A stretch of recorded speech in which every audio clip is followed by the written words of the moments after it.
Jusqu'ici, Cupra, c'était des modèles sportifs de Seat. Désormais, Cupra, c'est une marque qui va produire évidemment des modèles sportifs avec un logo à part entière.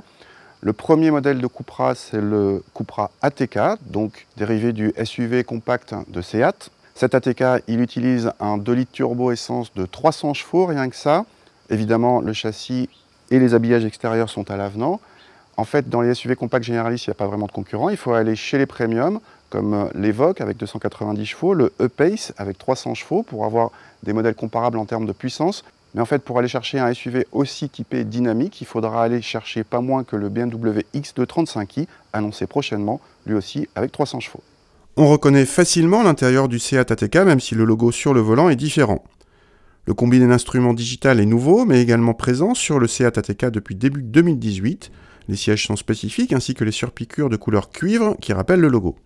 Entre les sièges avant, on trouve la molette qui permet de choisir les modes de conduite, dont le mode Cupra, le plus sportif, ou au contraire le mode off-road, puisque cet ATK a 4 roues motrices. L'équipement est complet, aussi bien pour le confort que pour les aides à la conduite, y compris ici avec un grand toit vitré. À l'arrière, on retrouve la même habitabilité que dans un Seat ATK normal, autrement dit celle d'un vrai SUV familial. Idem pour le coffre, identique à ceux des Seat ATK 4 roues motrices, à peine inférieur à 500 décimètres cubes. Dans ce Cupra ATK, on retrouve donc le 2 litres turbo de 300 chevaux déjà utilisé dans la Leon Cupra. Ici, il est avec une boîte DSG7 et 4 roues motrices. Cupra annonce avec cette configuration dans cet ATK 5 secondes 4 pour passer de 0 à 100. En fait, ça fait 5 dixièmes de plus que la Leon Cupra dans la même configuration avec 4 roues motrices et la boîte DSG7. Ça pousse donc fort. Au niveau de la sonorité moteur, selon les modes de conduite Sport ou Cupra, vous pouvez avoir un bruit assez sympathique, notamment au changement de rapport avec un petit crépitement, comme dans une Leon Cupra.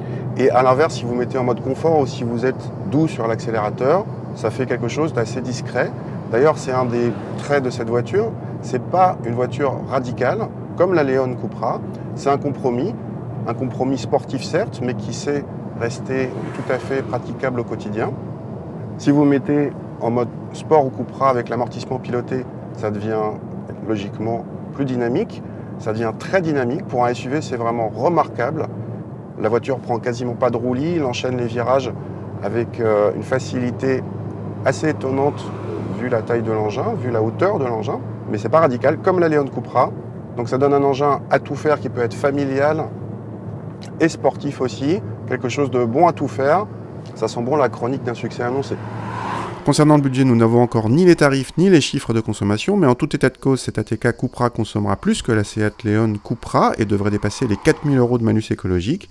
La bonne nouvelle en revanche, même si nous n'avons pas les prix officiels en France, est que ce Cupra ATK débute à 42 000 € en Espagne.